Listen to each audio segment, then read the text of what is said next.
이 시간에 주시는 하나님의 말씀은 마태복음 20장 1절에서 죄송합니다. 마태복음 20장 8절에서 16절입니다. 예, 오타가 났습니다. 예, 8절에서 16절입니다. 오타가 났네요. 저와 여러분 한 절씩 교독하시겠습니다.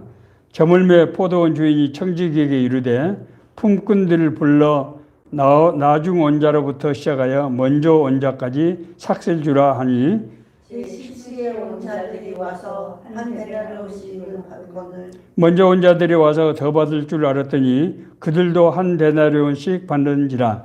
받은 후 집주인을 원망하려 이르되 나중 온 이 사람들은 한 시간밖에 일하지 아니하였거늘 그들을 종일 수고하며 더위를 견딘 우리와 같게 하였나이다. 주인이 그 중에 한 사람에게 대답하되 친구여 내가 네게 잘못한 것이 없노라. 내가 나와 한 데나리온을 약속하지 아니하였느냐. 내 것이나 가지고 가라. 나중 온 이 사람에게 너와 같이 주는 것이 내 뜻이니라. 내 것을 가지고 내 뜻대로 할 것이 아니냐. 내가 선함으로 내가 악한 같이 읽습니다. 이와 같이 나중된 자로서 먼저 되고 먼저 된 자로서 나중되리라. 아멘.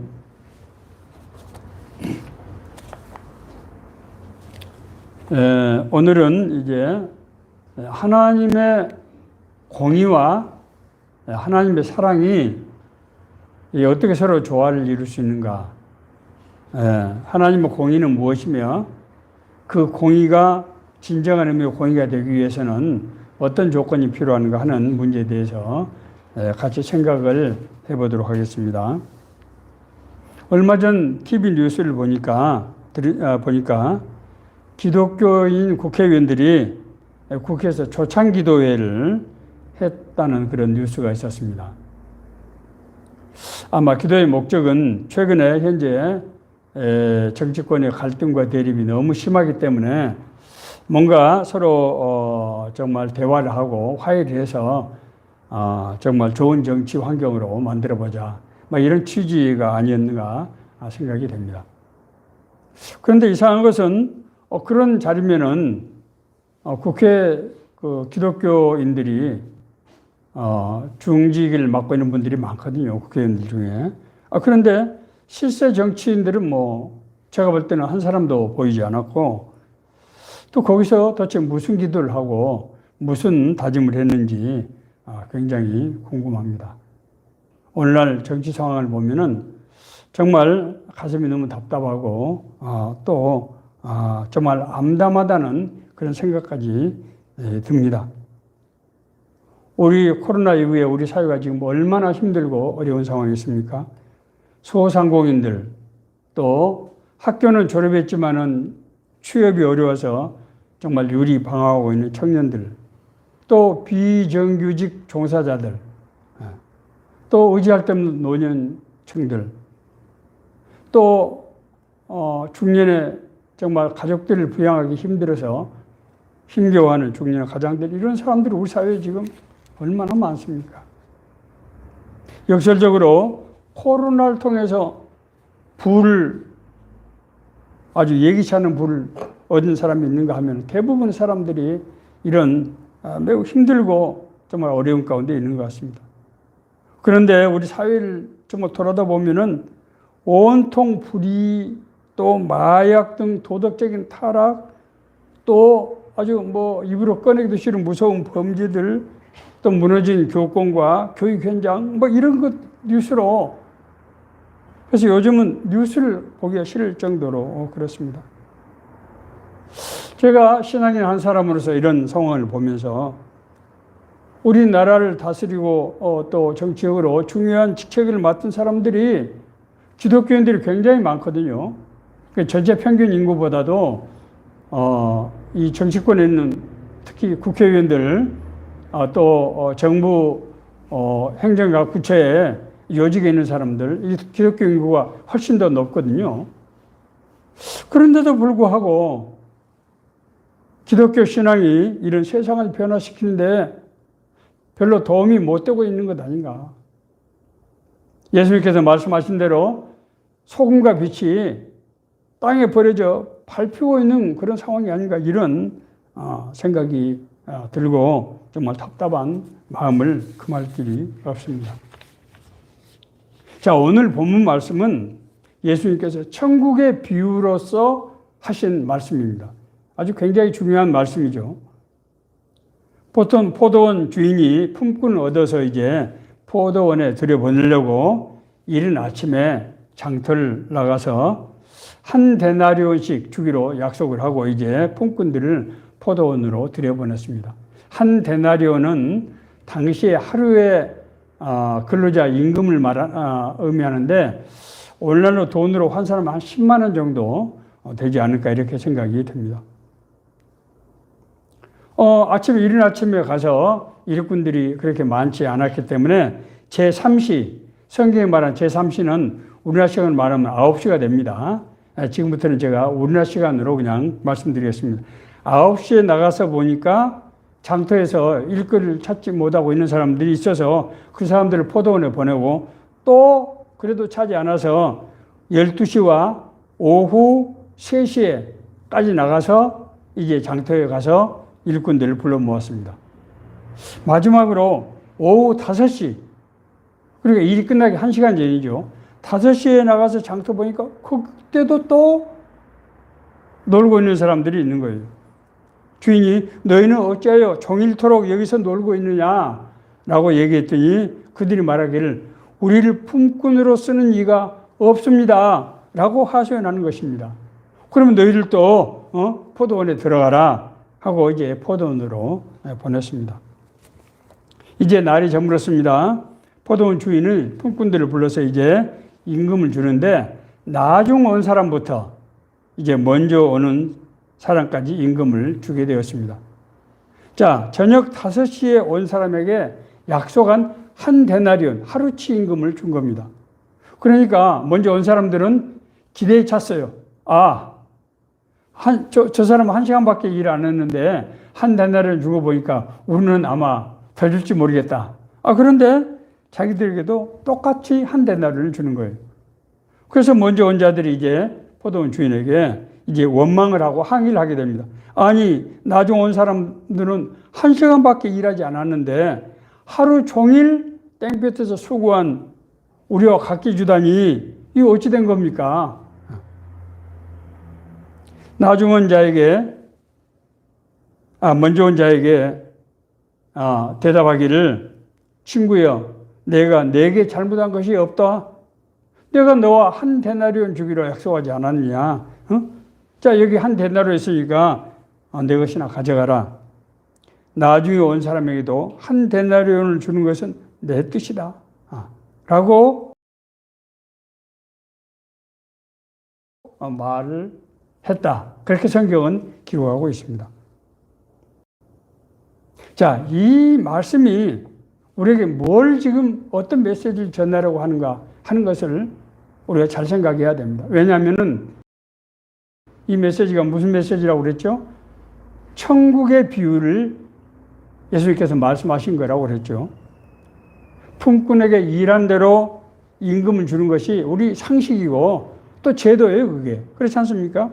그렇기 때문에 1시간 일한 사람과 9시간 일한 사람을 똑같은 임금을 주는 것은 상식에도 맞지 않고 사실은 제도적으로 또 맞지 않은 거예요, 사실은. 그렇기 때문에 먼저 온 사람들이 불평하는 것은 나름대로 이유가 있다, 그렇게 볼 수 있습니다. 자, 그런데 그럼에도 불구하고 주인은 왜 똑같은 임금을 주었는가? 이것이 뭘 의미하는가 하는 것을 우리가 생각해 볼 필요가 있습니다. 주인이 일꾼에게 한 약속은 모든 사람이 지켜야 하는 사회적인 약속이죠. 당사자가 지켜야 되지 않습니까? 그런 의미에서 공의라고 할 수 있는 것이죠. 공의라고 하는 건 뭡니까? 어떤 질서, 원칙, 또 하나님의 섭리, 이런 의미 아닙니까? 그러나 오늘 이 문제를 공의의 잣대로 우리가 판단하기 위해서는 나중 온 사람들의 상황도 우리가 살펴봐야 될 필요가 있습니다. 그렇지 않습니까? 오늘 본문에 의하면은 나중에 와서 1시간밖에 일 못한 사람은 이제 뭐라고 얘기했습니까? 너는 왜 하루 종일 일해서 일 안 하고 놀고 있느냐 했더니 뭐라고 얘기했습니까? 우리를 써준 사람이 없기 때문입니다. 라고 얘기한 거예요. 아마 당시에 일자리가 충분치 못했던 것 같습니다. 사실 어떻게 보면은 일자리가 부족한 것은 옛날이나 오늘날이나 마찬가지인 것 같습니다. 그런데 우리가 생각해 봅시다. 만약 일자리가 없어서 일을 나갈 수 없는 환경이 됐다고 하면은 이 일꾼의 실업의 문제를 자신의 전적인 책임이라고 우리가 그렇게 할 수 있겠습니까? 뭔가 사회적인 책임도 있다고 우리가 봐야 되는 거 아니겠어요? 많은 사람들이 일자리가 없어서 일 못하게 되면 나라가 일자리를 만들어서라도 그 사람들을 먹고 살게 해줘야죠. 그렇지 않아요? 그것이 국가가 있는 이유잖아요. 뿐만 아니라 일 적게 해서 일 적게 했다고 해서 적은 임금을 받을 경우에 앞서 제가 말씀드린 대로 한 데나리온은 하루치의 임금인데 그 하루치의 임금이라고 하는 것은 하루의 생계비에다 맞춘 거거든요. 그게 보통 임금이라는 게 그렇습니다. 우리가 먹고 살 수 있는 정도의 돈을 주는 거잖아요. 그러니까 만약에 이 사람이 일자리가 충분치 않아서 하루 일을 제대로 하지 못했는데 임금을 제대로 받지 못한다고 하면은 자기 가족들이 이제 생계를 유지할 수 없는 이런 상황이 되는 것이죠. 다시 말하면은 나중에 온 사람에게 적은 임금을 주어서 자기 가족들이 정상적인 생활을 할 수 없다고 하면은 우리가 엄격히 따져보면은 이 사람에게 책임이 없는 사유로 정상적인 생활을 못하게 된 것이기 때문에 사회적인 책임을 처지가 약한 일꾼에게 모두 부담시키는 그런 정의에 합당한 처사라고 볼 수 없는 이런 문제도 있다고 하는 것을 우리가 생각해야 된다는 거예요. 그렇기 때문에 우리가 하나님의 공의가 되기 위해서는 일정한 어떤 조건 그리고 목적이 확실해야 된다고 하는 것입니다. 공의는 모든 것에 공평하게 적용되는 질서입니다. 그렇지 않습니까? 그런데 모든 사람에게 같은 질서가 적용되려고 하면은 여건도 같아야 되는 거죠. 우리가 소위 요즘 말하는 무슨 기울어진 운동장이라든지 무슨 금수전이 무슨 나무 수전이 하는 게 뭡니까? 출발선이 다르다는 거 아닙니까? 여건이 다른 거예요. 여건이 다른데 똑같은 잣대를 이를테면 우리 생각해 봅시다. 농구 시합을 하는데 1m 20짜리하고 2m짜리하고 1m 50짜리가 같이 농구 시합한다고 이게 말이 됩니까? 엮기를 하는데 몸무게가 100kg인 사람하고 몸무게가 70kg인 사람하고 엮기를 같은 동일 시합을 한다. 이게 말이 안 되죠. 모든 사람에게 똑같은 잣대를 적용하기 위해서는 그 잣대에 맞는 조건이 모두가 똑같아야 된다는 거예요. 그런데 이 사람은 지금 일거리가 없어서 나가서 일을 할 수가 없었어요. 일거리가 없는 것이 본인 책임이라고만 전적으로 할 수는 없는 거란 말이에요. 그건 사회적인 책임이 있어요. 사회적인 책임이라는 게 뭡니까? 우리 모두의 책임이라는 얘기죠. 그렇지 않습니까? 그러니까 그 사람에게 1시간 일했다고 해서 1시간만 주는 제도는 사실 엄격히 말하면 정의로운 제도라고 볼 수 없다고 하는 것이죠. 우리 사회 이를테면 장애인 문제라든지 취약한 노인들 문제라든지 하는 문제들이 있지 않습니까? 우리가 이런 것들을 장애인 문제가 개인의 책임이기도 하지만은 동시에 사회의 책임이기도 한 것이죠. 뿐만 아니라 공의의 궁극적인 목적은 모든 사람에게 똑같은 잣대를 적용하는 그 자체가 목적은 아니죠. 그것은 수단이지 않습니까? 공의의 목적이 뭡니까? 그 공의를 지켰을 때 모든 사람들이 가장 선하고 행복한 상태가 되는 거죠. 대표적인 얘기가 뭡니까? 저는 교통 질서가 대표적인 그런 공의 질서라고 생각해요. 어떤 사람이 좀 빨리 가고 싶어서 이제 중앙선을 넘었단 말입니다. 그럼 어떻게 됩니까? 차가 꼬여가지고 아무도 빨리 갈 수 없는 차가 엉키게 돼서 그런 상황이 되는 거예요. 이것이 바로 공의거든요. 자, 그래서 공의의 궁극적인 목적은 모든 사람들이 선하고 행복한 상태가 돼야 된다고 하는 것입니다. 다시 말하면 공의는 사랑의 정신을 구현할 수 있어야만 정당한 그런 공의가 될 수 있다는 거예요. 예수님께서는 이 공의인 율법에 대해서 그래서 사랑의 정의를 내리고 있는 것을 우리는 볼 수 있습니다. 마태복음 22장 35절에서 40절에 있는 말씀입니다. 제가 읽겠습니다. 그 중에 한 율법사가 예수님을 시험하여 묻되 선생님, 율법 중에서 어느 계명이 가장 크니까? 예수께서 이르시되 내 마음을 다하고 목숨을 다하고 뜻을 다하여 주 너의 하나님을 사랑하라 하셨으니 이것이 크고 첫째 되는 계명이요 둘째도 그와 같으니 내 이웃을 내 자신과 같이 사랑하라 하셨으니 이 두 계명이 온 율법과 선지자의 강령이니라. 하나님을 사랑하고 이웃을 사랑하는 것이 율법의 존재 이유라고 하는 거예요. 율법은 벌하는 것이잖아요. 잘못한 것을 벌하는 것이지 않습니까? 그 벌하는 것이 하나님의 사랑과 인간을 사랑하기 위한 그런 목적이라는 거예요. 벌 자체가 목적이 아니라고 하는 것입니다. 부모가 자식을 징계할 때 징계하는 것이 목적이 될 수 있습니까? 아니죠. 그것은 부모의 사랑의 표현입니다. 내 이웃을 내 자신과 같이 사랑하라 하는 것이 공의의 목적이라는 거예요. 여기서 내 이웃은 모든 사람이 더불어서 행복하게 사는 그런 것을 얘기하는 것 아니겠습니까?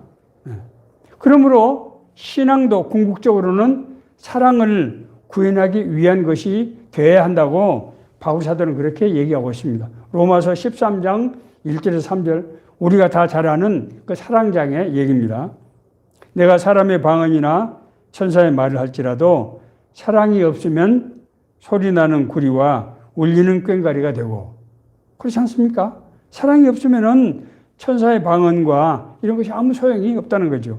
내가 예언하는 능력이 있어 모든 비밀과 모든 지식을 알고 또 산을 옮길 만한 모든 믿음이 있을지라도 사랑이 없으면 내가 아무것도 아니요. 내가 내게 있는 모든 것으로 구제하고 또 내 몸을 불사르게 내어줄지라도 사랑이 없으면 내게 아무 유익이 없느니라. 공의는 사랑을 구현하기 위한 수단이라는 거예요. 자, 그렇다고 하면은 이 공의와 사랑을 조화시키는 방법이 없는가? 그렇지 않습니까? 공의는 지켜져야 되는 것이죠. 공의가 지켜지지 않고 부분적으로 적용되면은 그 사회는 유지될 수 없는 것입니다. 질서가 무너지는 것이죠. 그렇다고 해서 그 공의가 사랑을 구현하지 못하는 공의라고 하면은 공의의 궁극적인 목적이 무의미해지게 된다고 하는 것입니다. 그렇다고 하면은 이 공의와 사랑이 서로 조화를 함께 이룰 수 있어야만 의미가 있다는 것이죠. 본문에서 주인은 나는 너에게 약속한 한 데나리온을 주었고 나중에 온 자에게도 한 데나리온을 준 것은 내 뜻이다. 이렇게 지금 주인이 얘기하고 있는 거예요. 포도원 주인은 누구에게도 약속을 어기지 않았어요. 뭡니까? 공의를 실현한 겁니다. 그런데 나중에 와서 1시간밖에 일하지 않는 사람에게도 똑같은 임금을 줌으로써 그 손해는 누가 본 겁니까? 그 주인이 감당한 것이지요. 주인이 자기가 손해를 보고 그런 자들에게는 아침 9시에 온 사람이나 오후 5시에 온 사람이나 똑같이 임금을 준 겁니다. 이것이 바로 이제 하나님의 공의와 사랑이 만나는 지점이라고 하는 것을 우리가 알 수 있습니다. 모든 주인은 공의를 지키기 위해서 자신을 희생하는 사랑을 선택함으로써 공의와 사랑이 동시에 조화를 이루고 이루어질 수 있게 그렇게 한 것입니다. 왜 그랬을까요? 주인은 이 일꾼은 뭐 하는 사람입니까? 일에서 생산성을 내는 그런 사람, 기능적 역할을 한 사람이죠. 그런데 이 주인은 일꾼들을 그냥 기능적 측면에서만 보지 않고 자기 자신이 일을 통해서 자기 이상을 실현하고 가족들을 부양하는 그런 책임이 있는 그런 인격적인 존재로 본 겁니다. 일꾼을 그냥 일하는 기계로 보지 않고 인간으로 본 거예요. 인간으로. 그 일이 자기의 이상을 실현하고, 그러지 않습니까? 그리고 자기 일 비롯해서 자기 가족들이 먹고 사는, 가족을 부양하는 그런 인격적인 존재로 본 거예요. 그래서 자기 자신이 나중 온 사람의 손해를 자기가 감당함으로써 이것이 이루어지게 한 것입니다. 예수님의 이런 사상이 어디서 나왔을까요? 그것은 하나님의 사상인 것을 우리가 알 수 있습니다. 이것은 하나님의 대표적인 경세 사상인 레위기 25장에 나와 있는 희년 사상에 이런 사상이 나와 있습니다. 여러분, 희년 사상이 뭡니까? 이스라엘 민족이 가나안 땅에 이제 정착할 때 모든 족속에게, 모든 지파에게 똑같이 땅을 배분해 주었죠. 그런데 이제 땅을 경작하다 보면은 사람이 질병에 걸릴 수도 있고 사망할 수도 있고, 그래서 땅을 경작하지 못하는 상황이, 버려먹을 수 없는 상황이 된단 말입니다. 그러면은 어쩔 수 없이 땅을 팔 수밖에 없을 거예요. 그럼에도 불구하고 땅을 팔았더라도 50년이 되면 7년이 7번 되는 77, 49, 7년은 완전 숫자 아닙니까? 77, 49, 50년 그 다음 해를 기쁨의 해, 희년이라고 하는 거예요. 되면은 자기가 팔았든지 자기가 잃었든지 모든 소유권이 원래 주인에게 돌아가는 거예요. 회복이 되는 거예요. 주빌리, 기쁨, 희년, 기쁨의 해, 그렇습니다. 토지뿐이 아닙니다. 내가 어떤 이유로 다른 사람에게 팔려가는 종의 신분이 됐을지라도 50년이 되면은 자유의 신분으로 회복을 하게, 종에서 벗어나서 자유의 몸으로 회복이 되게 되는 것입니다. 이것이 하나님의 사상이라는 거예요. 자, 그런데 우리가 여기서 먼저 온 일꾼들의 태도를 한번 볼 필요가 있습니다. 먼저 온 일꾼들이 제기한 불공정성의 문제는 그럴듯하게 보입니다. 그렇지 않습니까? 우리는 그 땡볕에서 하루에 9시간 일했는데 1시간 일한 사람하고 똑같은 임금을 주면은 되겠습니까? 자, 그런데 그들이 지적하는 문제를 우리가 자세히 한번 살펴봅시다. 먼저 온 사람들은 자기들이 약속한 임금을 덜 받았습니까? 아니죠. 자기들 다 받은 거예요. 그러면 이 사람들이 원망하고 불평한 이유는 뭡니까? 다른 사람이 자기 생각보다 많은 것을 받았기 때문이에요. 자기가 적게 받았기 때문이 아니고 다른 사람이 자기하고 똑같이 받았기 때문이에요. 그게 지금 배가 아픈 겁니다. 이 사람은 받을 돈을 못 받은 것이 아니고 배가 아픈 거예요. 우리 속담에 사촌이 노는 자면은 배가 아프다 이런 말이 있습니다. 자, 상대를 내 형제로 보지 않고 경쟁의 대상이나 적으로 보고 있는 겁니다. 그렇기 때문에 이런 시기가 생기는 것이죠. 자, 그런데 성경은 이런 시기가 죄의 속성이라고 말씀하고 있습니다. 바울 사도가 로마서 1장, 로마서를 시작하면서 왜 사람은 구원받아야 되는가? 라는 얘기를 설명할 때 먼저 죄란 무엇인가를 먼저 설명을 합니다. 그것이 로마서 1장 18절 때부터 33절에 있는 말씀입니다. 이제 바울은 죄된 현상을 하나로서 시기심을 이제 설명하면서 이 시기심이 불의와 탐욕, 이 정신적인 그런 어떤 죄와 또 마지막에 사기와 살인과 분쟁, 이 극한적인 것이 범죄로 나타난 그 사이에 시기심을 포함시키고 있습니다. 이게 뭘 의미합니까? 시기심은 죄에서 비롯된 심적인 현상이라고 하는 것을 말씀하고 있는 것입니다. 그러므로 예수님께서는 본문을 천국은 마치 품꾼을 얻어 포도원에 들여보내려고 이른 아침에 나간 집주인과 같으니 라고 하면서 이 품꾼의 문제를 지금 뭐하고 연결시키고 있습니까? 구원의 문제와 지금 연결시키고 있는 거예요. 무서운 얘기죠. 그렇다고 하면은 이 먼저 와서 불평하고 불만했던 사람이 어떤 사람입니까? 죄인이라고 하는 것을 지금 암암리에 지금 상징하고 있는 것입니다. 자기 자신을 희생함으로써 공의와 사랑을 함께 이루는 이러한 원리를 우리는 구원의 원리에서 찾아볼 수가 있게 되는 것입니다.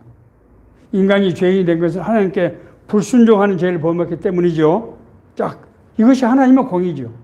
죄를 지으면 벌하는 것이 하나님의 공의 아닙니까? 그런데 하나님께서는 자기 아들을 그 죄의 대가인 십자가에 달리게 하심으로써 우리의 죄를 자기 부담으로 용서를 하신 것이란 말입니다. 오늘 이 포도원 일꾼의 비유는 바로 이 점을 얘기하고 있다고 하는 것을 우리는 알 수 있습니다. 먼저 온 일꾼들이 약속된 임금을 받을 수 있었던 것은 왜 그렇습니까? 주인이 일감을 줬기 때문이죠. 나중에 온 1시간밖에 일하지 않은 사람이 똑같은 임금을 받을 수 있었던 것은 주인이 자기 부담을 가지고 그것을 내렸기 때문이에요. 그 부담을 자기가 이 근로자, 이 일꾼에게 부담시키는 게 아니고 자기가 대신 부담한 겁니다. 이것은 뭘 의미합니까? 우리가 받은 공로는, 우리가 받은 구원은 우리의 공로가 아닌 뭐라요? 하나님의 은혜라고 하는 것을 지금 말씀하고 있는 거예요. 주인이 나중에 온 자의 손해를 자기 부담으로 감수한 그 은혜로 우리가 구원받았다고 하는 것을 지금 성경은 얘기하고 있는 것입니다. 그렇기 때문에 바울은 자신을 늘 복음의 빚진 자다. 그렇게 얘기하고 있어요. 나는 복음의 빚, 나 때문에 예수님이 십자가에 못 박혀 죽으셨다. 라고 신앙 고백하고 있는 것입니다. 우리의 구원은 그리스도의 값비싼 죽음의 대가로 얻은 생명 은혜인 것이며 이런 사랑을 받는 것은 내 이웃을 내 몸과 같이 사랑하게 하기 위한 거라는 거예요. 주인이 자기가 손해를 감수한 것은 다른 사람을 사랑하기 위한 거예요. 더불어 살기 위한 거죠. 그러므로 성경은 가난하고 소외당한 사람들에 대한 관심과 사랑의 실천에 대해서 거듭 강조하고 있는 것을 우리가 알 수 있습니다. 하나님이 죄인의 구원을 말하는 것과 마찬가지로 가난하고 소외당한 사람들의 관심과 사랑을 성경은 거듭 얘기하고 있다는 거예요. 출애굽기 22장 21절 27절은 뭡니까? 이것은 십계명을 지금 모세가 지금 하나님의 말씀 받아서 설명하는 부분 아닙니까? 이방 나그네와 고아와 과부를 학대하지 말라. 내가 만일 그들이 해롭게 해서 그들이 나에게 부르짖으면은, 나에게 탄원하면은 내가 그 부르짖음을 듣고 나의 노가 칼로 너희를 죽일 것이며 너희 아내와 자녀도 과부와 고아가 될 것이다. 하나님이 이렇게 무섭게 말씀하고 있는 거예요. 내가 너희를 구원해 줬는데 너희는 내가 하라는 그 사랑의 실천을 안 해? 그 사람들이 나에게 부르짖으면 내가 너희들에게 보복하겠다, 이런 얘기입니다. 바울 사도도 그의 서신마다 하나님의 사랑과 똑같이 이웃사랑을 강조하고 있는 것을 볼 수 있습니다. 빌립보서 2장 3, 4절입니다. 아무 일에든지 다툼이나 허용으로 하지 말고 오직 겸손한 마음으로 각각 자기보다 남을 낫게 여기고 각각 자기 일을 돌아볼 뿐더러 다른 사람의 일을 돌아보아 나의 기쁨을 충만케 하라. 자기를 돌아보는 것보다 남을 돌아보는 것이 하나님의 기쁨이라는 거예요. 이제 말씀을 마치겠습니다. 우리 기독교인, 우리 신앙인들인 사회의 공의와 성경 말씀의 가르침이 상당히 간격이 있다고 하는 것을 우리가 이해를 해야 합니다. 법적으로는 용인된 것들이 성경적으로 다 합당한 것이 아니라는 거예요.